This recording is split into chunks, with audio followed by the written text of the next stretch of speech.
Kaya po ako nagpunta rito, parte na po ng gusto kong gawin sapagkat hindi na ako masaya dun sa House of Representatives.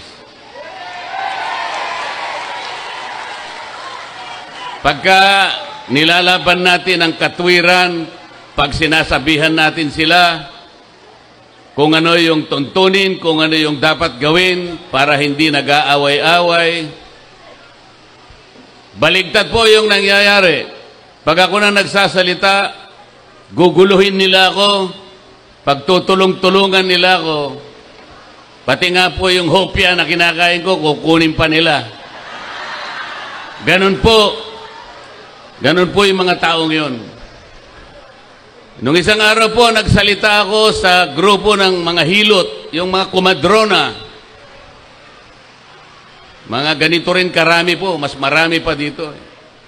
Sabi ko sa kanila, magsusumbong din po ako sa inyo. Kasi, napagalaman ko pagka ang isang bata ay napanganak dito sa mundo at ang nagpaluwal ay kumadrona o yung hilot, yung bata na yon matalino pala. Alam niyo kung bakit? Tingnan po ninyo yung mga kasama ko sa Quadcom. Napanganak lahat sila sa ospital. Ako napanganak ako, hilot po, dahil mahirap lang ang buhay ko.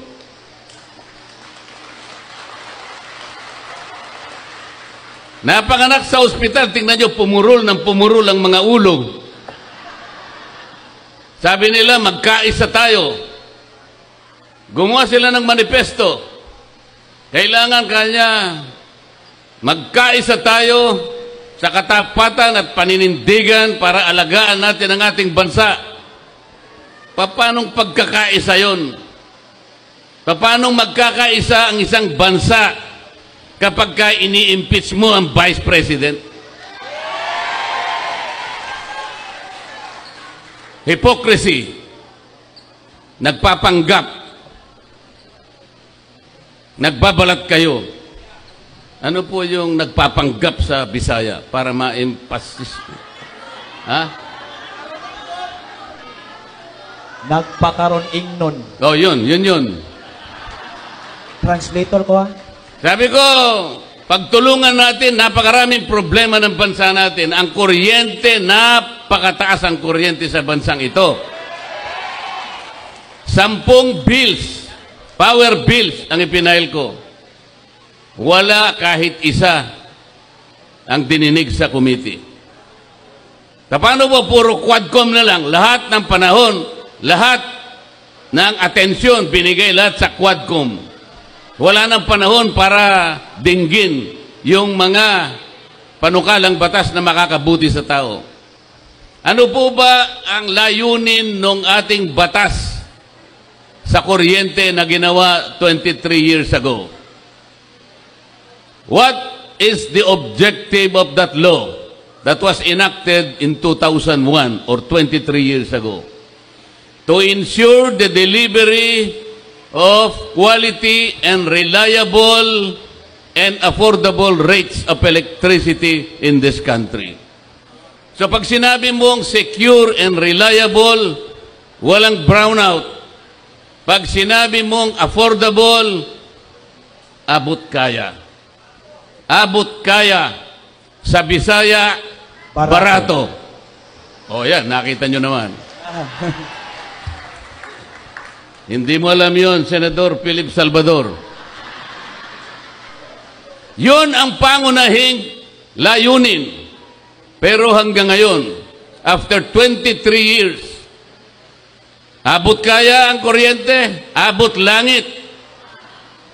Tinanggal nila ako sa Committee on Energy. Pag sinasabi ko, walang hustisya ang ginagawa natin, you are not following the rule of law.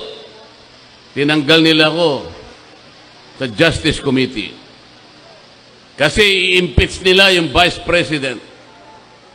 Para hindi na ako siguro makasali, tinanggal nila ako sa Justice Committee. Ang sabi ko sa kanila, yun ang akala nyo. Subok-subukan ninyo na i-impeach ang Vice President. I will suggest to her that she should engage me as their defense counsel. Yehey! Kasi mali na po ang nangyayari. Wala nang hustisya. Sabi ko sa kanila, bakit ninyo sinusuri ang confidential funds ng Office of the Vice President? Why? If you are honest in trying to enact a particular law, kasi po, inquiry in aid of legislation. There are more than 400 offices and agencies of government, beneficiaries of confidential funds. They were also notified by the COA. Meron silang audit observation memo. Bakit yung opisina lang ng Vice President ang ating iniimbestigahan kung talagang hindi kayo namumulitika?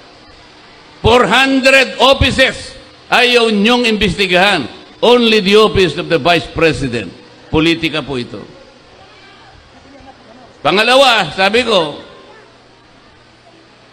yung pag-audit, yung pag-examine ng mga papel, ng mga reports about public expenditures, ito po'y trabaho ng COA. There is only one office. There is no other office mandated to audit and examine expenditures of public funds. Only the Commission on Audit. Ang sabi ko, bakit po natin ginagawa ang trabaho ng COA? Kayo naman, Commission on Audit, bakit nyo sinurrender ang inyong tungkulin? Mayroon pong problema dito, sabi ko. Nilalabag natin ang saligang batas. What was delegated can no longer be delegated. Kaya lang po pag ako nagsasalita ng ganito, pinapaalala ko sa kanila, tinuturuan ko sila, ang pinasasagot nila sa akin, yung mga magugulo. Guguluhin nila ako. Hindi sila makikipagdebate. Ang gagawin nila, manggugulo lang. Pagkatapos, papatayin nila yung aking mic. Papatayin nila. Ganito po ang nangyayari sa ating bansa. Sa ngayon po, nakakaawa ang kalagayan ng ating bansa. Napakamahal po ng kuryente, napakamahal ng presyo ng bilihin, napakamahal pa rin ng tubig. Ganyan po. Walang tumitingin dyan. Ang gusto lamang nilang gawin, mag-hearing ng mag-hearing sa Quadcom. Ang Quadcom, wala silang ibang subject matter, kundi i-prosecute ang dating Pangulo ng Republika ng Pilipinas. Nakakahiya po ang kanilang ginagawa. Kaya sabi ng mga kasama ko, total magulo na kayo dyan, lumipat ka na lang sa Senado. Pumunta ka sa Barangay Taloma proper. Magpatulong kayong dalawa ni Philip Salvador. Para sa ganon, magkaroon ng kalidad ang Philippine Senate. Tingnan po nyo ang Senado ngayon. Tingnan nyo ang Senado ngayon. Kumbaga sa niluto, hindi mo malaman kung anong klaseng luto. Kilala nyo naman kung pabalik-balik na lang sila dyan. Kayo rin naman kasi yung may kasalanan eh. Paulit-ulit, pabalik-balik. Pagkatapos ganito pa rin ang kalagayan ng ating bansa. Mahirap pa rin ang ating bansa. Merong isang matanda na nagsalita. Isa siyang scientist. Insanity, sabi niya. Sa Tagalog, kabaliwan. Ano po yung insanity sa Bisaya? Buwang. Kabuwangan. Insanity is doing something over and over and over again, but expecting different results. Boto na kayo ng boto sa kanila. Ganun pa rin. Hindi tayo makakakuha ng resultang mabuti para sa ating bansa. Bakit hindi natin testingin si Philip Salvador? Isama nyo kami doon. Kahit hindi mo malaman kung anong klaseng niluto ang Philippine Senate. Sabi nila sa akin, o paano, isasama mo ako dyan. Hindi pala magkakapareho yung sahog, hindi magkakasama yung sangkap. Hindi natin alam kung anong lasa niyan. Tapos ilalagay mo pa ako dyan, isasama mo pa ako dyan. Hindi po kanya, ganito po ang gagawin natin. Dahil nga hindi natin maintindihan kung anong klaseng luto na yung Philippine Senate, kayo po ay ilalagay natin dyan para po magsilbi kayong magic sarap. Baka po sa lasa, magkaroon man lang ng lasa yung luto na yan, baka magkaroon tayo ng pag-asa. Tingnan po ninyo yung corruption dito sa bansang ito. Yung corruption, nalulunod na tayo sa corruption. Magkano ang ginagasta ng ating bansa araw-araw? Magkano? How much does this country spend every day? Do you have an idea? 15.8 billion pesos every day. Magkano naman ang ating kinikita araw-araw? 11.7 billion pesos. So gumagasta tayo ng mas marami kaysa sa kinikita natin. Anong deficit? 4.1 billion pesos. Yan po ang inuutang natin araw-araw. 4.1 billion pesos. Or about 270 million pesos every hour. Bagsak. Magkano na po yung ating utang? 16 trillion pesos. 16 trillion pesos. Bigay ng akap. Akap dito, akap doon. Puro akap. Hindi po yan ang gawain ng House of Representatives. Hindi po yun ang aming gawain. Wala po kaming gawain na kami ang magbigay ng kung ano-ano. Tingnan po nyo yung ginawa nila. Tingnan nyo yung politika. Ang budget po na pinresent ni Inday Sara, 2 billion pesos. Ano ang ginawa nila? Tinanggal po nila, sabi nila, hindi, gawin na lang nating 700 million. Kasi yung ibang budget mo rito, ginagawa na rin ng DSWD. Yung iba, ginagawa na rin ng DOH. Yung iba, ginagawa na rin ng CHED. So, para walang duplication, tanggalin na natin yan. 700 na lang ang budget mo, Madam Vice President. Pero tingnan mo, sila nang namimigay sa binibigay ng DSWD. Akap dito, akap doon, puro akap, puro akap. Kunin po ninyo yung pera, hindi kanila yon, pera ng gobyerno. Walang mangyayari po pagka ganito ang gagawin natin. Pag nagbigay ka lang puro ayuda, puro subsidy, hindi po lalakas ang ating ekonomiya. Ang mangyayari po niyan, pagkakuha ng pera, pupunta po sa mall, wala na. Wala na. Walang production na katapat. Hindi aandar ang manufacturing. Hindi aandar. Kailangan po umandar ang manufacturing para tumaas ang ekonomiya, maraming trabaho ma-generate, maraming produkto ang makukuha, bababa ang presyo ng pagkain. Yun po ang dapat natin gawin. Ang pinaka-problema ng Kongreso ngayon, yun pong oversight function, wala na pong nagbabantay. Marami pong batas na magaganda. Pero, wala na pong nagbabantay sa pagpapatupad ng mga yan.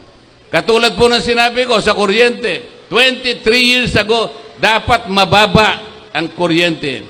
After 23 years, mataas pa rin ang kuryente. Tingnan po nyo yung mga barangay. Ilan ang barangay sa buong Pilipinas? Ilang bilang po? 42,000 barangays in this country. Ilang porsyento po ng 42,000 barangays ang nakatitindig sa sariling paa? How many percent are self-reliant? 2%. 98% gumagapang. Magkano ang sweldo ng kapitan? Average, buong Pilipinas, 5,000 pesos. 5,000 pesos. Sa ibang affluent barangays, 38,000 pesos. Hindi magkakapareho. Magkano ang tanod? 800 pesos a month. Paano mabubuhay ang tanod? 800 pesos a month. 24/7 ang trabaho. Ito ang problema. Meron akong panukalang batas, ayusin sana natin ito. Sana yung agwat, yung layo ng kinikita between 5,000 pesos and 38,000 pesos, medyo mapagdikit lang ng konti. Hindi po nadinig, minsan lang nadinig yung aking panukalang batas. Kasi po kinukuha lahat ng Quadcom ang panahon. Yung magagandang panukalang batas, ayaw po nilang simulan. Ang gusto nila lamang simulan ay kung paano uusigin ang Pangulong Duterte at kung paano i-impeach ang Vice President. Kaya ako nagpunta rito para malaman ninyo ang tunay na nangyayari sa ating bansa. Pagtulungan po natin, wag ko yung mawawala ng pag-asa. Sabi ko nga po sa inyo, kahit mahirap, kahit mahaba ang laban, wag po tayong matatakot. Alam ko po yung mga tao dito sa barangay Taloma proper ay matatapang din, kagaya ng Vice President.